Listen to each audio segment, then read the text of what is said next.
I'm Johnny Smith. I'm Richard Porter. And this is Smith & Sniff, a podcast in which two friends talk about cars and many other things. Back in the day,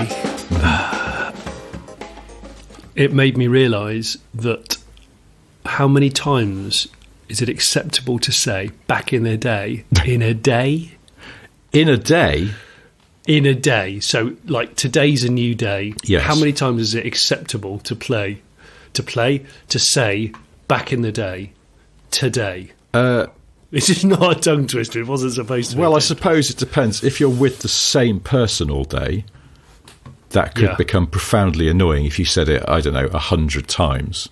Oh, so you're thinking say it once with each person that you meet in the day? Yeah. But there's going to come a point where you're going to have to sort of crowbar it into the conversation. Surely it's not strictly relevant if you're, say, meeting a mortgage advisor. Or maybe it is, I don't know. It is. If you're talking to your GP. Yeah, I think it's relevant for mortgages. You could say, of course, back in the day I was going, 1.5% in interest rate and blah, blah, blah, back in the day. Yeah. I've only brought this up because a recent video, any retrospective video that I put out on the Late Break Show. Yes. You comb through the comments and there's always a plethora of back in the days because it's nostalgic. Mm. So it's opening the floodgates for the back in the day comments.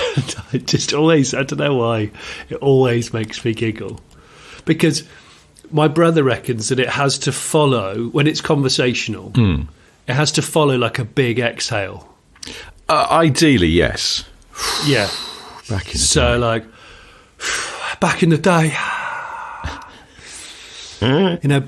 big, long, swollen pause where we're both thinking about the day. Yeah, that we were back at. Back in, back in. We were in the day. I mean, if you start to dismantle back in the day, it sort of doesn't make sense because you're saying back in the day very specifically. You're giving the day. It has the definite article, but what day? Back in the day, like what?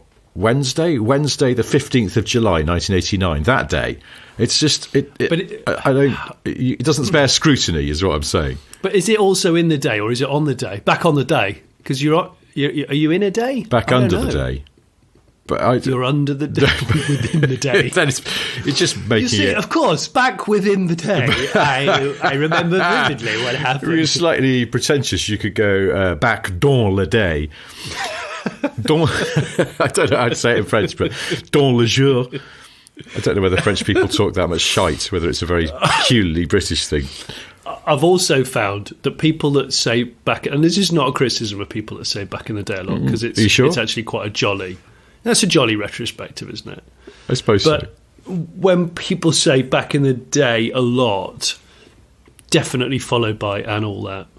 Definitely. Oh, yeah. Yeah. Of course, back in the day and all that. No, and then they'll breeze straight into an anecdote. Of course, back in the day. Etc. Yeah. Leaded petrol and smoking in clubs and all that. Was this brought on because of your excellent video with Tiff driving an old Cosset touring car? It was. There was a lot of back in the days. Which, if people haven't seen, they must go and watch it after they've listened to this podcast. Even if they're driving, it's that good. Pull over into a piss vistery lay-by. Yes, pull over. That you've got a 4G in. No, that's very kind of you. The feedback's been really, really lovely. Yeah, no, it's really good. Really, really enjoyable. Partly for the driving and seeing that car and seeing Tiff driving that car, but also partly for just you two chatting a bit of shit. Like, particularly, you have to watch it to the end for the little sort of, not quite outtakes, but just the little bonus chat. It's very good. Did you appreciate Tiff's Le Mans bag? Yeah. His tatty Le Mans bag is an amazing thing. I didn't know he had the same racing gear bag, kit bag that he's had since 1990. And a few astute viewers who are definitely listeners to this podcast went, hang on, that bag is thinner than the Carpaccio leather boss jacket. But is it, though? Because surely, I mean, on a sort of molecular level, the Carpaccio of leather jacket is one of the thinnest substances known to mankind. So, It's amazing. It's like those no VPL lady pants that you can get. Yes. I say lady, I mean, I'm sure you can get guy ones as well. But the non-VPL pants, it's the same material almost, but it's a leather hybrid that we're not entirely sure about its origins yet. Yeah, it may Tiff's not at have the come forefront from of it. cow. It may be some kind of tribute to the skills of the petrochemical industry to make a substance that thin that doesn't just tear as soon as you touch it. But the Le Mans bag was Tiff good. has a laboratory. They're growing leather jackets on the backs of mice and rats. as long as that's it, they're not actually just peeling small animals to make Tiff a new jacket. No, they're growing. I suppose because Mercedes do that, don't they? Mercedes have, they invested a lot of time and effort to make MB-Tex, their faux leather. Yes. And then what's it called now? I can't remember what they call it now. They dress it up in some way. It's design. Is it design? Designo. Designo. I thought that was the one where you pay extra and you get, a kind of extra colours, and it probably is leather. I don't know. Yeah. I'm not paying that much attention. Every time MB-Tex used to come up, it used to remind me of M-Beat. I think he was like a Jamaican jungle artist in the early to mid 90s. Oh. M-Beat featuring General Levy, of course. Bloody hell. Don't remember that. Yeah. Don't you? No. Someone listening to this hopefully will. Oh, I'm sure. Otherwise I'm absolutely sure of that. Man. There's no question. Our listeners are exceptional when it comes to remembering things. On that note, you brought up that car insurance just stupid advert. Yes, yeah. It's Let's save the packet. Predictable in the most wonderful way that quite a few listeners, certainly a couple of patrons, were quick out of the blocks to say they'd found the ad. It's on YouTube. So that thing that people do sometimes, I think when they find an old VHS cassette at their parents' house or something, and then people will clip out just the ads and put them on YouTube because they're sort of wonderfully nostalgic. Those people are earning no money from this, but I really applaud the time that they taking the time to do this sort of digitise in very often sort of quite grainy VHS cassette footage of ads. But yeah, the Proustian rush that you can get from an advert is unmatched by anything except perhaps music. And someone had put some ads up, and the first one was, and actually your rendition of car insurance, just stupid, is better than the guy in the advert. He doesn't put enough oomph into it.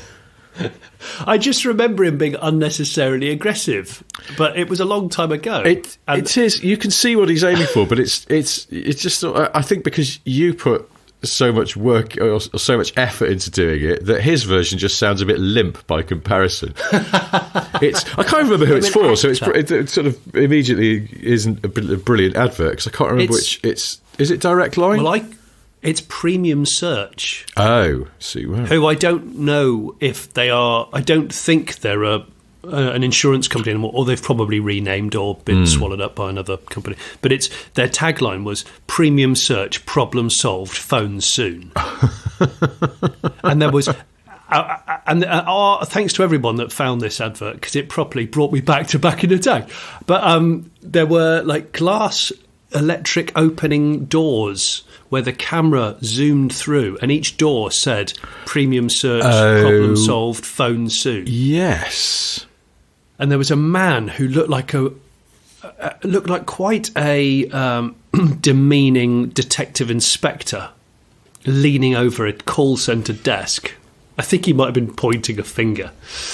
And then there was a lady who looked way happier than she should have been with a headset on answering a phone call, probably to a really tight old man with a Mazda 2, saying, yes, we can help you. Yes, we can save you in excess of £86 or something like that. But I couldn't believe that advert. The guy with the XR2. Car insurance, stupid, just stupid. I saved the packet. I can't remember now, but there's a payoff, isn't there, at the end? He's happy. He's found happiness through the insurance people sorting him out. They've made him jovial, finally. Well, anyway, thank you to the people who found that really quickly as well. I don't know how they did it, but yeah, I'm sorry I didn't make a note of people's names and I've forgotten them. But anyway, you know who you are. No, I was blown away. I was absolutely blown away. But again, I shouldn't have been surprised because our Patreons especially have a habit of just being the sharpest of sharps. They can find anything, or they know somebody that knows someone that built it or invented it or this is drove true. it. No, it's amazing. So I thought I'd try and repay it in some way by regaling my. Do you remember we had cars that our teachers used to drive that struck a bit of a nostalgia? Yes, we get a lot of messages about this. I thought we could. Why don't we spool up another one? Your driving instructors, if you remember anything distinctive about your old driving instructors. And I suddenly remembered so many things about mine, because me and my brother had the same one. And oh my God, I don't know if he's dead yet, so I am not going to tell you his name. I'm just going to call him Mr. Chips, okay? He was exceptionally Somerset, and he was a small, quite ruddy-faced man. I'd say he was about 5'1". Okay. And he had the beard of a garden gnome, so no moustache, just full lovely beard. Yes, you know the ones. Yeah, a chin strap, a pubic chin strap, and he always wore a short sleeve shirt, and he used to get quite hot and bothered very easily. Now, this was the 90s, and hang on, he was a driving instructor, and he used to get hot and bothered very easily. Yeah, really easily. He was quite hot-headed, and metaphorically. This doesn't sound like driving instructor temperament at all. Do you know what he was? He was amazing, but also quite un-PC, it turns out. Well, there were different times. There were things which, I mean, I loved it because I used to go home. My brother who was 2 years older than me, he learnt to drive before me, and he used to come home and tell us all the things that Mr. Chips would say. I was howling with laughter, and I said to Mum and Dad, because my 17th birthday present was I got 10 driving lessons. Textbook. And, yeah, exactly. Brilliant. They said, we're not buying you a car and we're not paying for your insurance, but we will give you 10 driving lessons. So I said, well, I've got to have it with Mr. Chips. So I did. Well, Mr. Chips with his non-turbo diesel Fiesta. Oh, God. Yeah. Impossible to store. I was going to say that must be very hard to store, though. I mean, you could probably... It was amazing. You could probably force that into gear, into first, without the clutch, and it would just sort of start moving. For doing a 3-point turn, I don't think I ever used the throttle. I just used to smear the clutch really systematically. And you could just do the 3-pointer. It was great. But I remember he's ever so West Country. So he'd be like, all right, Jonathan, come on in, sit down, get the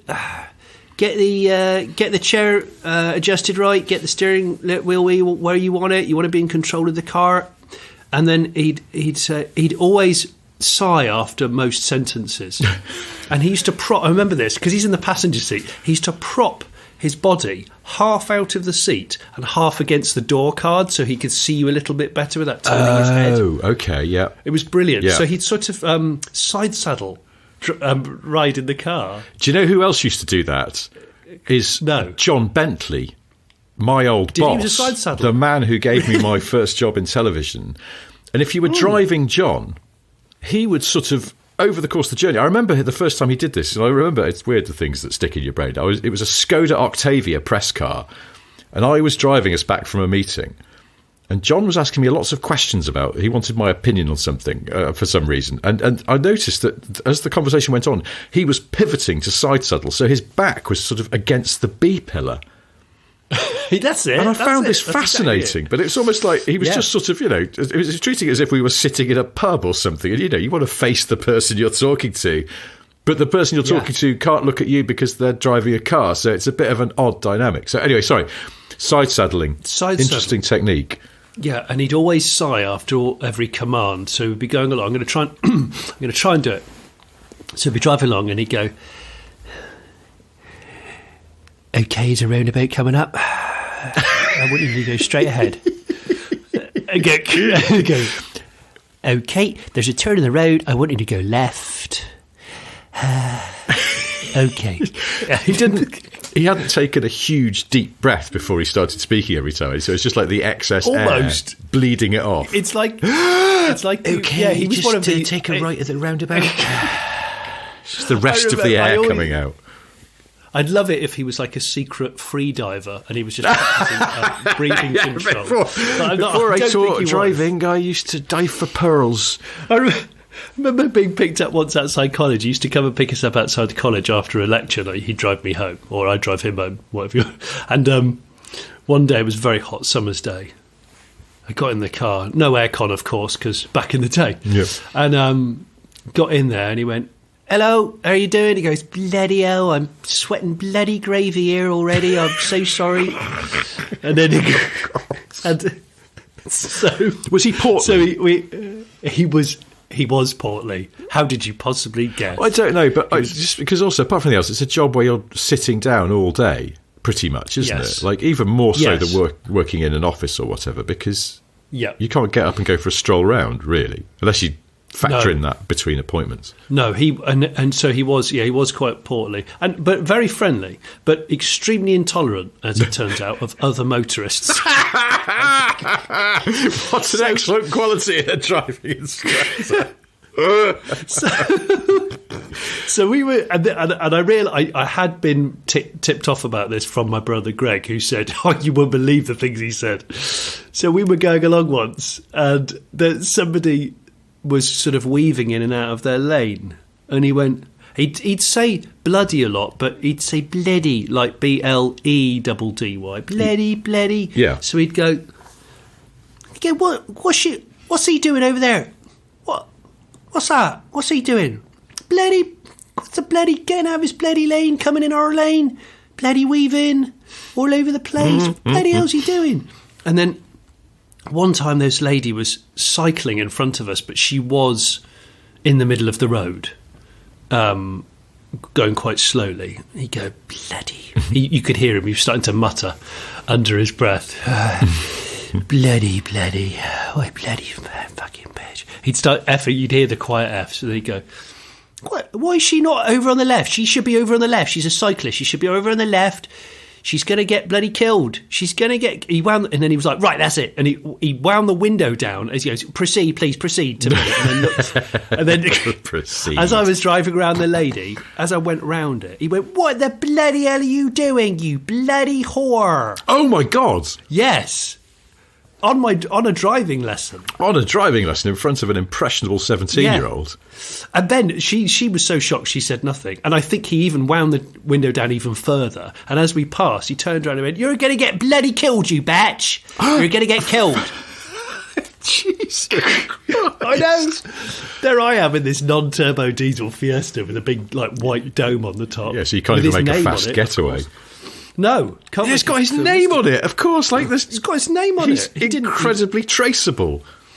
Oh, he didn't. He just didn't care. Wow, he did not care. He was, but sweet guy. I will try and find out if he's died.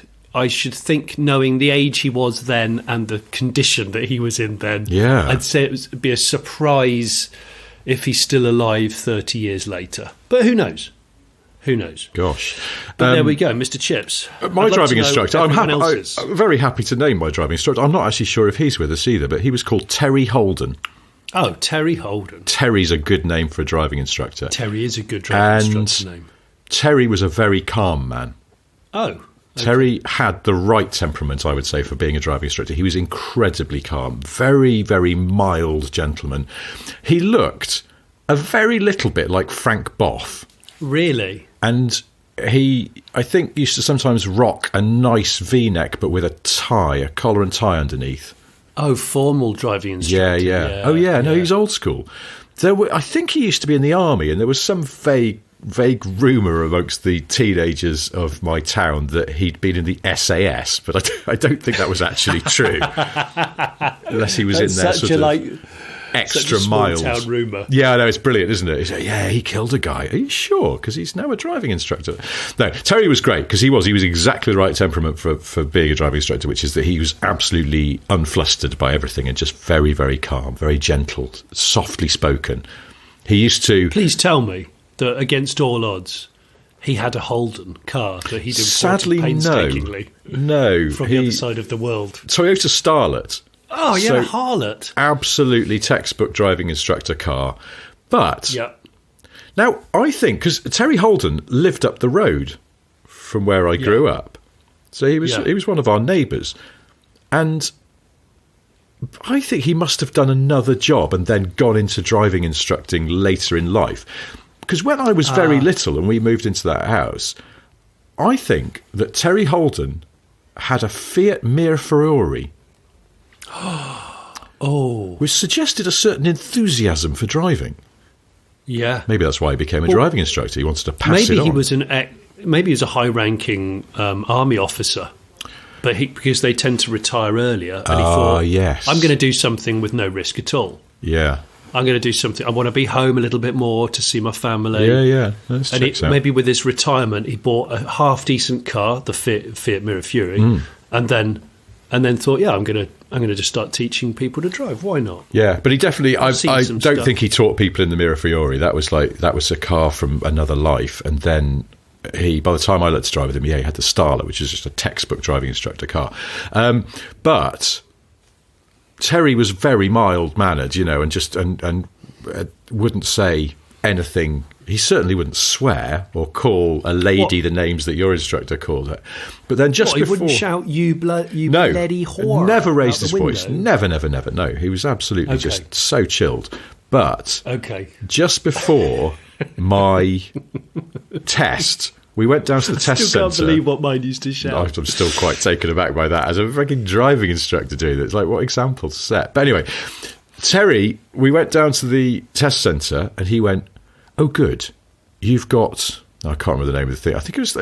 She was called like Mrs. Tickle or something amusing like that. He said, oh, good, you've got Mrs. Tickle. She's very fair, and that's good because some of them are complete bastards.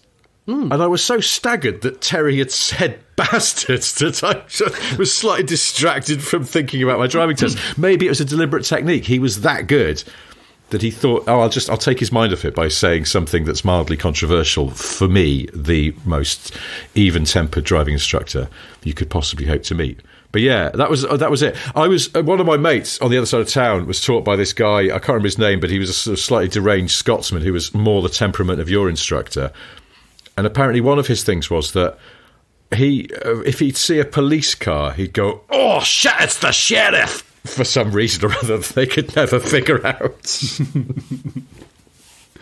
I want to know. Anyway, I'm sure people will join in enthusiastically, as they did with teachers' cars, and tell us driving instructor tales, because you're right, it's kind of fertile territory, isn't it? It is. I've had a very proud dad moment in the last hour before this.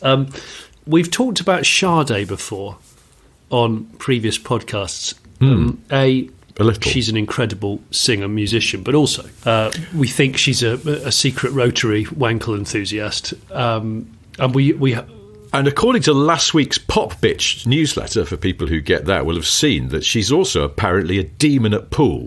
No way, she's a pool hustler as well. So it's claimed that the two greatest pool hustlers in pop are Sade and Alison Moyet.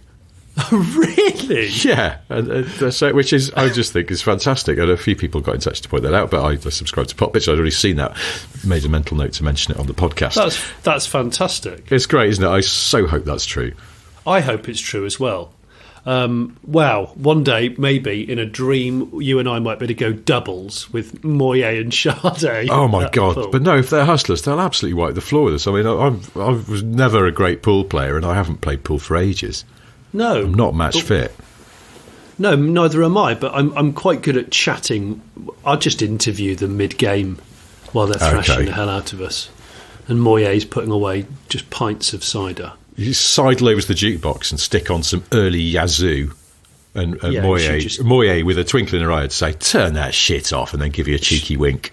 She would. Because she doesn't mean it. No, she doesn't mean it.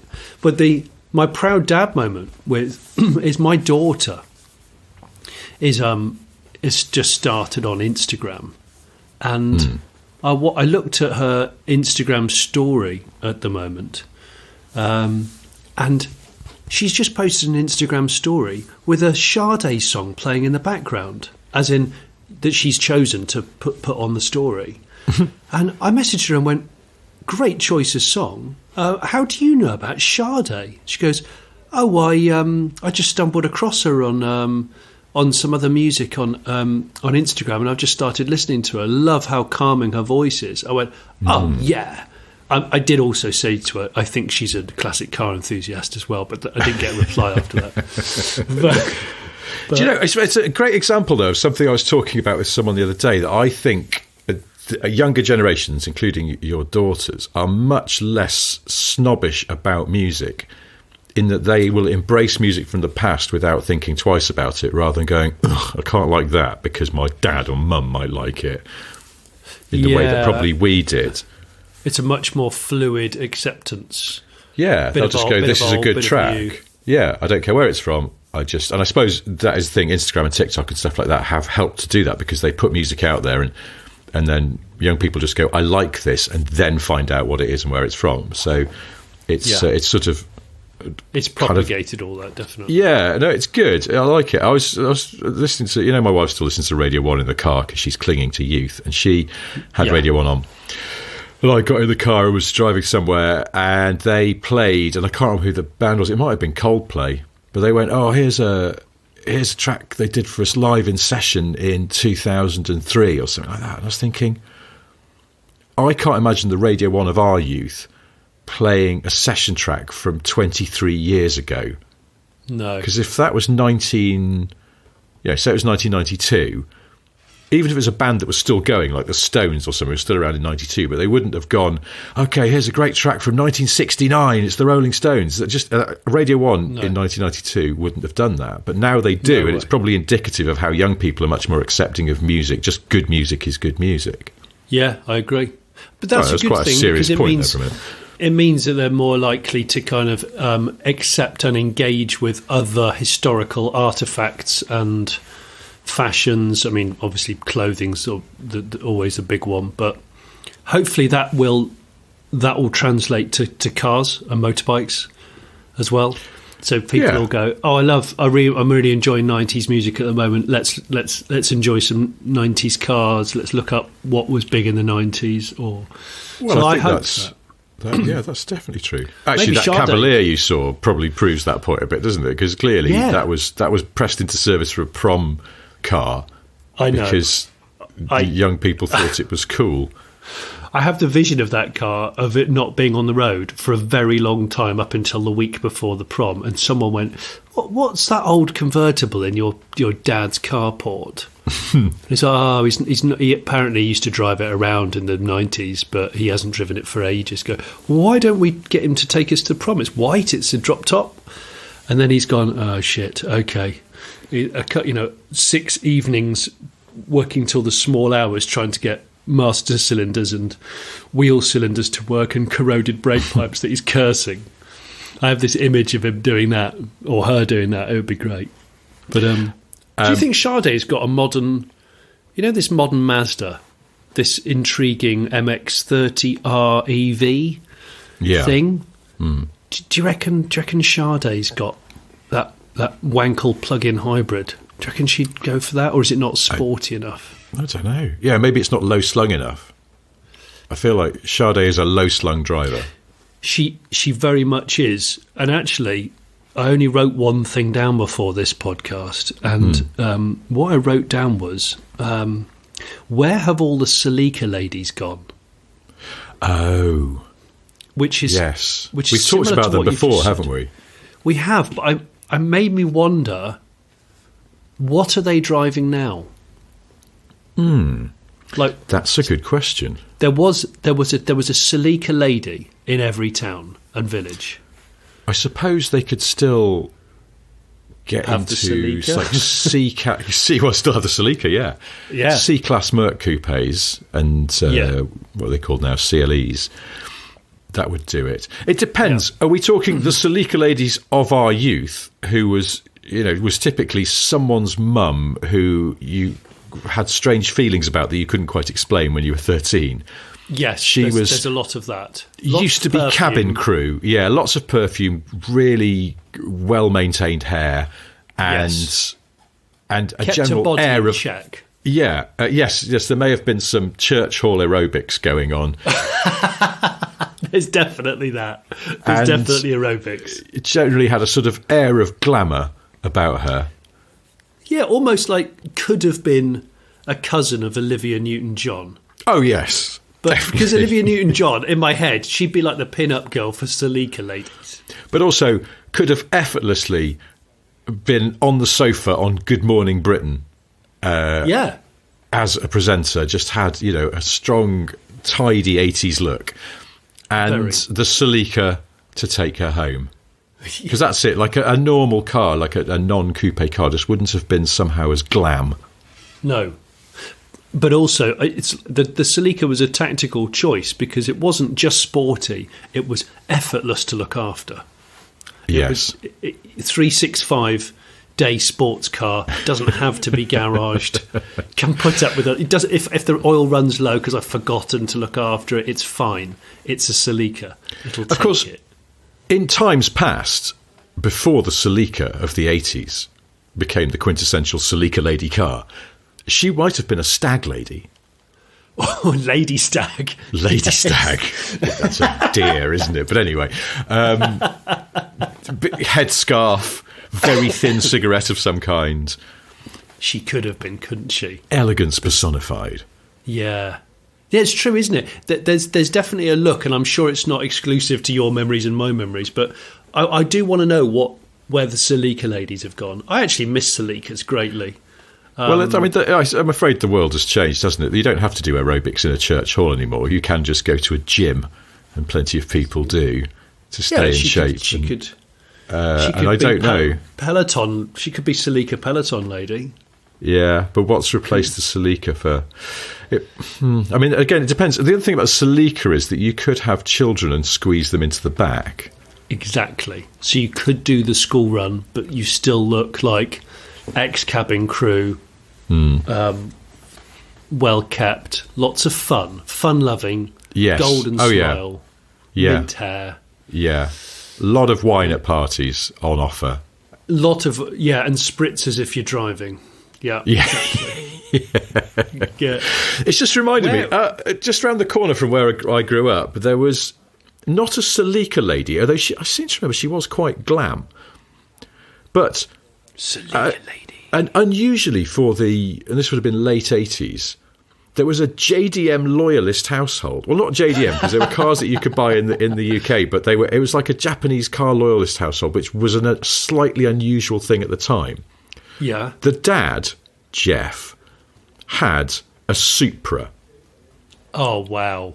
As in a Mark III Supra, in white. Yes, so would that be the 3-litre I? The one I think so, yes, with the straight six. Mm. Yes. And the mum, now I have a feeling her name was Maz, and I don't know what that was short for. Mazda. Naturally. Oh, yeah. Well, that was ironic, because she drove was one of those Mazda. 80s Honda Jazzes, the little ones. Yes. She had one of those. Jazz. A City Jazz. She had one of those. Oh, I love those. I still want one of those. Yeah, they're quite cool, aren't they? Yeah. Anyway, she had a red one of those, and so, but that was the thing. It was like they were Japanese car loyalists in a way that was sort of stood out at the time. Also, because those were two quite unusual cars. Yeah. But I could have seen her pivoting into a Salika. I was about to say, I bet it would have suited her down to the ground. It would have felt so damn rapid compared to the Honda City Jazz. Oh, well, if anyone, I want to know from our listeners, any driving instructor memories of repute. Oh, I mean, let's throw the news back out there for Sade. If there's any updates on Sade's, we're always up for Sade news. We do know she's based in Gloucestershire. We don't know whether she's still a Wankel loyalist, which sounds wrong. But can I just do a backref to something we were talking about the other week, and I said that one of my ridiculous low-level fears is exiting a car just as an inattentive driver slips their foot off the clutch and it's still in gear, and you get absolutely twatted by the open car door and knocked to the ground. Yes. A patron called Chris says, I thought you might be interested in a story about a different time, the 80s, which also includes a real-life enactment of Richard's ever-present fear, the unexpected in-gear clutch release.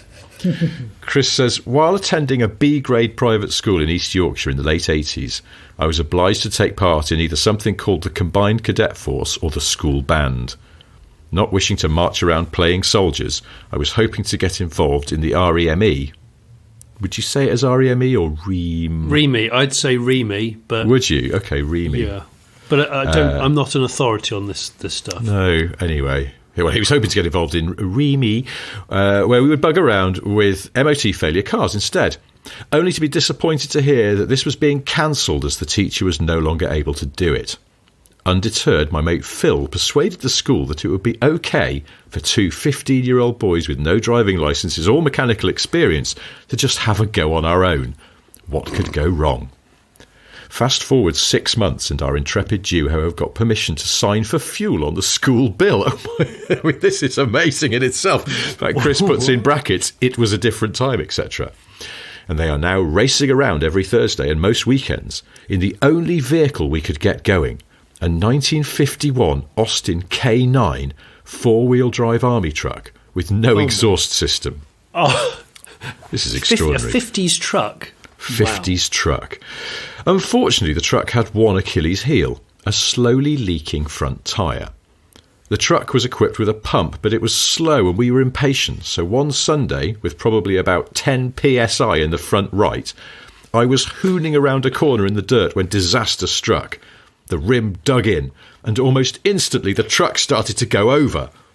Unbelievably, I managed to steer into it and put all four wheels back on the ground. But this put us on a collision course with a fence, which I duly collided with. Having clipped the fence, we came to a stop the right way up, having almost got away with it. Phil and I exchanged shocked looks and went to check the damage. It was at this point that the low gearing of the truck nearly got us expelled. Oh, As I started to exit the truck, my foot lifted off the clutch pedal, which was of the type that goes down into the floor, and the truck lurched forward, throwing Phil out of the cab and leaving me to scramble back in while clinging to the wheel. I stopped inches away from the porter cabin building that made up the cadet offices. If only Phil had been as paranoid a passenger as Richard. Unbelievably, we got away with this. It was a different time. That is amazing. The fact that they were allowed to do stuff like that. They were 15 and they were just left alone to cock around with a 1951 Austin K9 army truck. Wow. I mean, brilliant. What a thing to be able to do. That's fantastic. Thank you for the message, Chris. That's superb. But yeah, it really was a different time. I don't think that would happen now. That is so different times. So different times. So different times, yeah. Anyway, so thank you for that. And I vindicates my fact that fear is real. I want to talk about something that someone brought this up in conversation with me. It wasn't on this podcast. And I saw on the motorway this week, ratchet strapped to the back of a lorry, a glass fibre beer garden children's boot with a slide coming out of it. Oh, yeah. You know those classic giant boots? Yeah? Yes. Tree sliding and glass fibre boot things. I want to know where they've all gone. Because I reckon in the 80s and in the 90s, they were in every beer garden and sort of sad-looking hotel, motel. Where have they all gone now? They've gone. Have they gone? Have they? Are you sure? I think they've gone. Maybe the one I saw was the last one. I'm not so sure about this. I feel like you do still see them, but now you've said it, maybe I'm just imagining it. I think because we saw so many of them when we were growing up, we've hit saturation point and we've presumed that they'll be around forever. But they won't be, Rich. They won't be. Did the one you saw, did it have a face? Yes, it did have a face. They'd often have a face. And it was very faded. I think it had been taken out of the ground and I think it was going to be thrown away. Maybe there's some glorious graveyard of these things They're glass just fibre left. beer garden. But glass fibre beer garden slides, and they're all just slowly. I mean, it would look sort of the Day of the Triffids, but with fake trees and boots and dinosaurs. I was looking at this sad boot with a slide coming out of it, and I thought it would be nice to sleeve that over a road legal quad or a K car, and just drive drive around in a boot with an emergency slide out the back. What the hell? Well, paging Ed China. This sounds like something that might be right up his street. But of course, it would be up China's avenue, wouldn't it? China would love that. He absolutely would love that. We've had quite the reaction to your story about defecating on a roundabout. Oh gosh! I mean, I would say the reaction. Unprecedented for a, frankly, quite unsavoury story. But one of the things that's striking is how many of our listeners have suddenly turned into Miss fucking Marple when it comes to this story and tracked down the roundabout in question. No, they haven't. Yes. Have they really?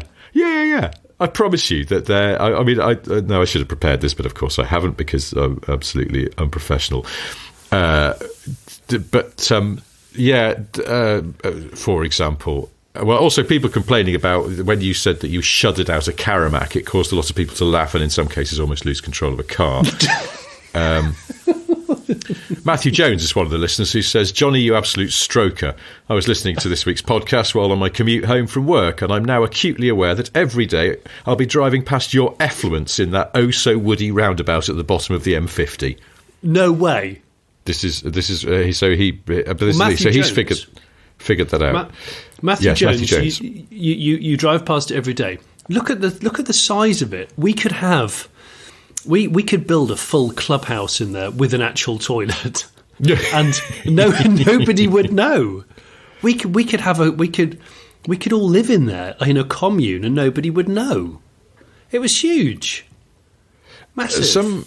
Some people have pointed out that there is a services only about 400 yards away. Well, somebody said that to me, but I didn't know where it was, and I looked both ways on that road and couldn't see anything, and I was in a position where I wasn't able to walk much further. Yes. So I didn't want to do that. Also, 400 metres is nearly half a mile, just so people know. Yes, fair enough. No, I know you're. You turn into a pissy Michael Flatley. Yeah. It's called the Yellow River Dance, and you're just like all you're thinking about is draining the kidneys. Goodness me. That's why Michael Flatley was such a success, because lots of men could relate. It's just that Michael did it to a far higher standard than the rest of us. Yeah. But the whole premise of river dances, I'm absolutely bursting for a piss. I'm absolutely bursting for a piss, and I can't find anywhere to go. So you just break into what was interpretive dance, but it became a West End hit.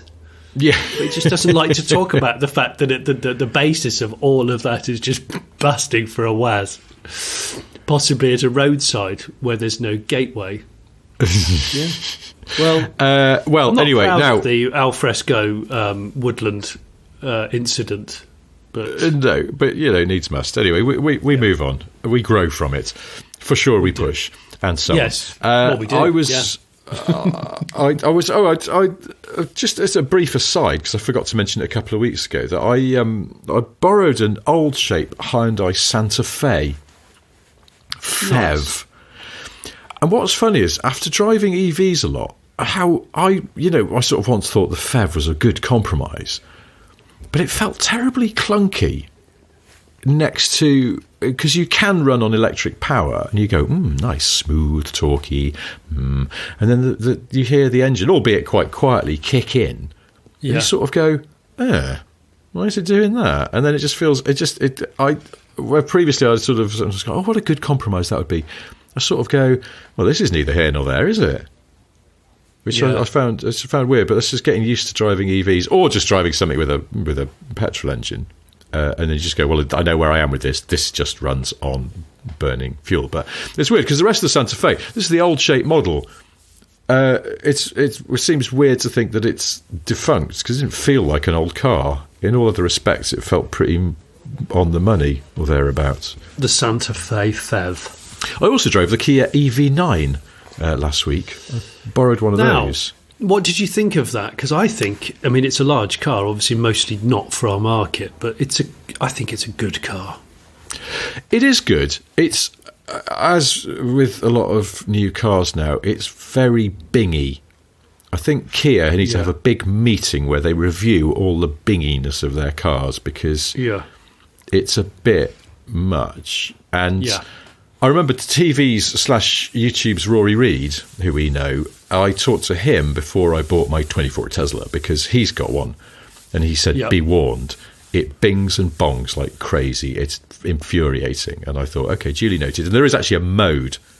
There's a thing called Joe mode that silences or quietens a lot of the warnings. And actually, and weirdly, I haven't got mine in that mode. It doesn't bother me. And I think actually they've done a software update and made some of the noises quieter by default. I don't know. Maybe I'm imagining it. But yeah, I was like, and the Tesla does bing and ping, and it's as modern cars tend to. But it doesn't annoy me too much. The Kia, I guess maybe it's the different sounds. It's like, I suppose you just tune out things with familiarity, which of course defeats the object of warning tones. And when you get into a car with a different set of warning tones, perhaps you're more tuned into them. But I was very aware of how bingy the EV9 was. Otherwise, a very nice car. Yeah. But the bottom line is it's mandatory, sadly, and I think it's just wrong for a lot of cars to be bingy now. Yeah, and because the speed limit binger obviously is now mandatory, and it's fine, but they are not foolproof, and they do misremember signs, or they see the wrong sign and tell you the speed limit is. The one that got me, I think it was in the Ioniq 6, where I left a service area where there was a 5 mile an hour sign on the car park road, and then I joined the M4, but the car had no sign that said 70 or national speed limit or anything as a point of reference, and so started going absolutely batshit that it believed that I was going much faster than 5 miles an hour. And I was like, yes, of course I am. I'm on a frigging motorway. You should it have took a while for it to catch up. Well, exactly. That's the thing. It's like, if you'd obeyed the car, then I would have had accidents. So they're not flawless, those systems, and sometimes you might want to turn them off, and it is quite a few dabs and presses on the screen to do that, but that is sort of par for the course. At least Hyundai and Kia still leave a button on the wheel that with a long press will disable the lane departure warning thing, or the one that tugs at the wheel, because they're not flawless by any means. No. Tiny bit of car stuff there, but also we had a couple of people going, oh, you haven't mentioned that Volvo are bringing estates back to the UK. Yeah. So anyway, Volvo are bringing estates back to the UK. I think it's great. I wonder whether or not this was tactical, and they were never going to take them away. They were just doing that kind of testing the water thing with PR. But I'm really glad, because maybe it will remind people that if one does not buy these things, they disappear, and their world will be a sadder, worse place. Well, I mean, yes, that's the thing. But when people don't buy them, that means that people don't want them, and so sort of. But people are stupid, Richard. You've got to remember that people are sheep, and they're mostly stupid. No, I'm absolutely serious when I say this. But a lot of people buy cars, and they don't really know why they're buying it. Well, I suppose that's true. They don't really think long and hard about it. They buy it because it just looks good, or it makes you look rich. But they haven't gone, is that genuinely got a better boot than the other one? Is that genuinely, going to be cheaper on brakes and tyres than the other one? Is that but that's the thing. But you're being rational, and people buy cars for emotional reasons a lot of the time, don't they? Yeah, but I still think they're wrong. Do I like the way this looks, and do I like the way that I think it makes other people perceive me? For example, very powerful this week, things. I've seen 2 BMW X6s this week with X6 on the number plates. Now, that only makes people perceive you as an absolute C. Yes, because you've not only bought a crap car that doesn't do anything particularly brilliantly, but you're also so proud of it that you've bought a private plate to say, by the way, I've also bought the car that was worse than the other ones I could have bought. Yeah, no, I mean, that should earn you an instant free 10 sessions of therapy. Speaking of saying C rather than the actual rude word, have you seen that the new Mini range? You know that now they've sort of given in to the way that people refer to those cars anyway. Because, you know, a lot of time people would say, oh, it's a Mini Cooper, even if it wasn't necessarily a Cooper. They sort of believed that Mini was the make and Cooper was the model. Yes. So they've given in. Americans do that. I have a friend of mine who's British, who lives in the States. He said every American thinks a Mini is a Mini Cooper. Yeah. And I think that's why they've just given and gone, fine. We will go with the popular Argot, and it is now the small, you know, the sort of the Mini that we all recognise, the basic hatch, is now called the Mini Cooper. But there are different models, and one of them is the Mini Cooper C. And all I can think of is, really... Is that true? The Mini Cooper effing C. Yeah, the basically the petrol one, I guess, to distinguish from the Mini Cooper E, which is the electric, obviously. But yeah, I'm sure nobody else thinks that. It's only someone as pathetically childish. You're a right Cooper C. You are. Exactly. You drove that Cooper like a C. Did I? Yeah, I don't. I just it's a new thing. But I went, oh, okay, yeah, sure. Cooper C. Fun fact, you know, there's a new. Well, now it's called the Mini Cooper, and then there's a new electric Mini Cooper, and it looks like the same car. They just give you a choice of powertrain, same as they do in, you know, the Corsa or the 208 or something. Yeah. Look more closely. Those two cars are on different platforms. They're not really related, and they've been given broadly the same styling, but you can tell them apart most quickly by the door handles. The Mini Cooper C and the Mini Cooper S, which are petrol powered, are basically big facelifts of the old model, and they still have the sort of hoop style door handles so you hook your hand behind. That's right. And the Mini Cooper electrics have a flush door handle like on the latest BMWs. Yes, they do. Yeah, they do. And that's the only way that it gives away that they are, in fact, essentially completely different cars underneath. That is interesting. Bit of a nerdy fact for you there. I like that. Talking of now, one thing that I've been looking forward to, and I was supposed to mention this at the top of the podcast, but because I'm an effing C, I didn't. Beverly Hills Cop 4. Oh, I was going to ask you about this. Right. So I've had this in my diary since the end of last year, I think. And I went round to a good friend's house, Shaggy Franklin, who works on Top Gear. Hi, Shaggy. Sweet, good friend of mine. And we watched it in his shed at the end of the garden, which sounds seedy, but it's not. He has a projector down there, which sounds also seedy. So we watched it the night it came out, and it's called Axel F, if anyone didn't know. There's some trailers on, and I'm not going to spoil the narrative, of course, because it's still a very freshly baked film. I noticed in one of the trailers it sounded like there was a new version of Axel F, the song. Okay, so let's focus in on the music score.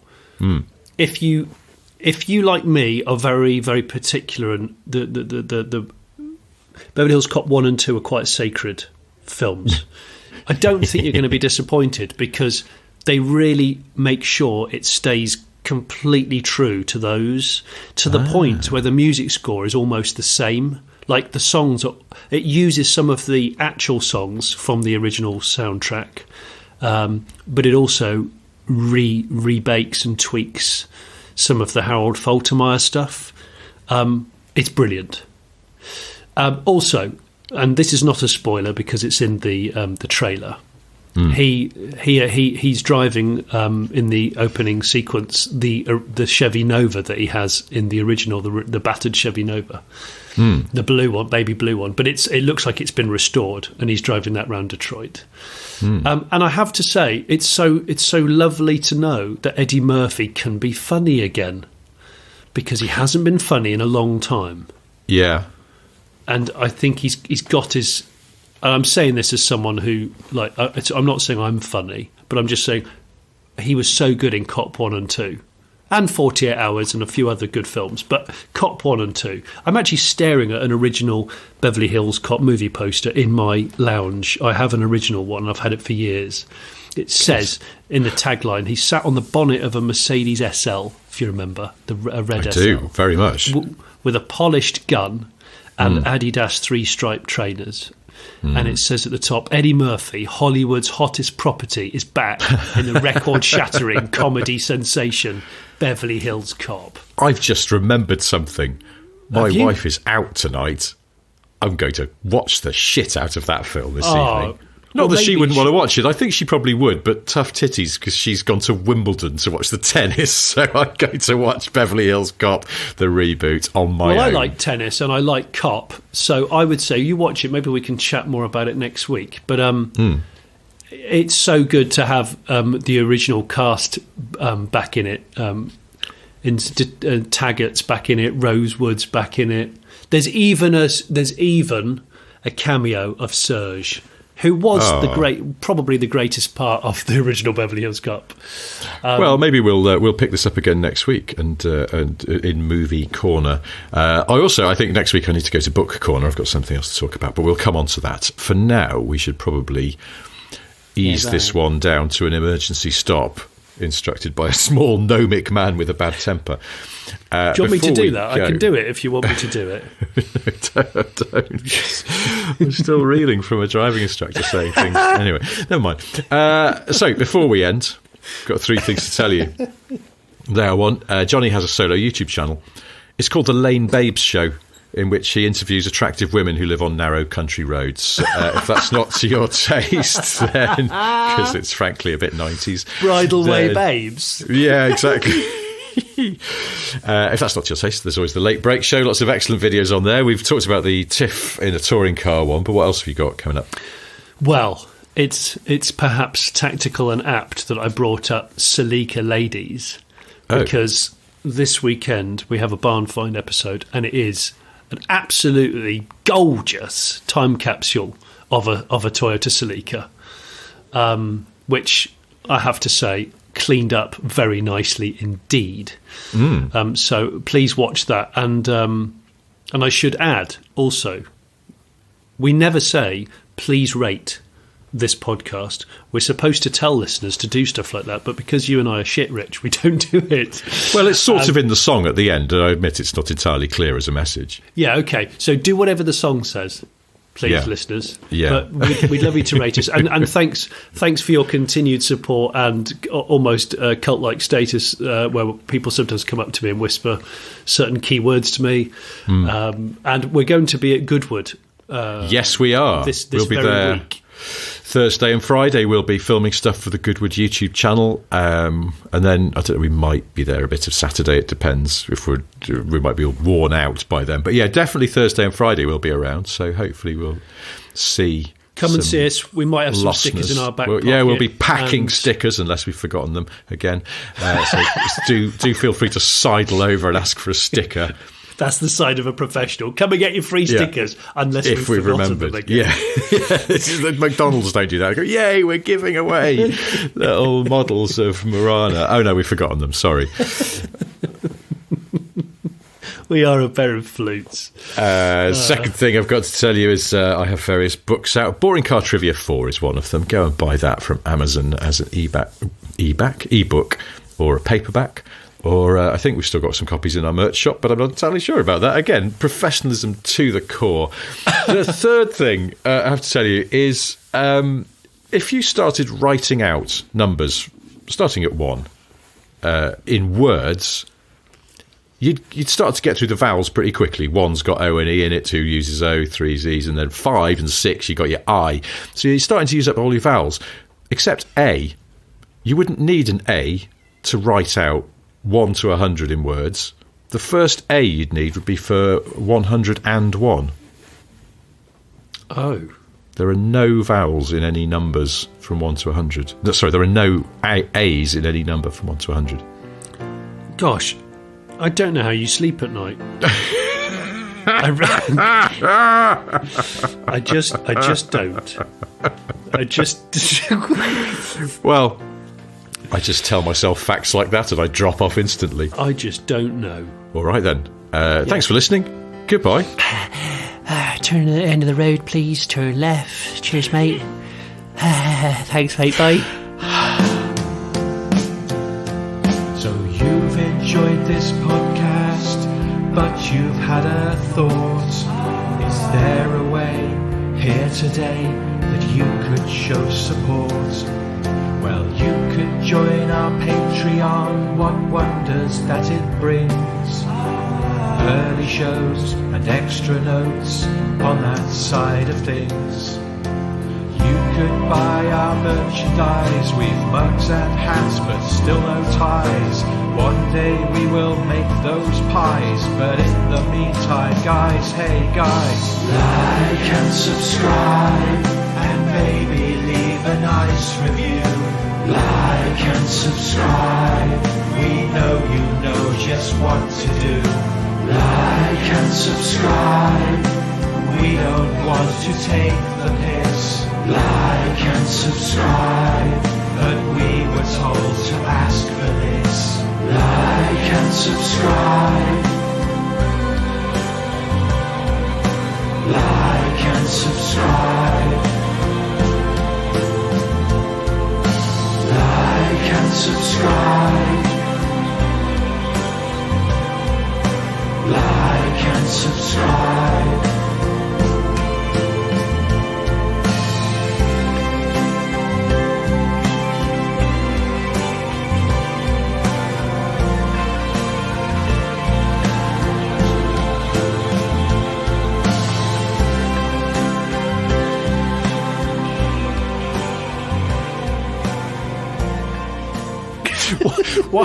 Why didn't he have the moustache part of his beard? I don't know. It's so troubling.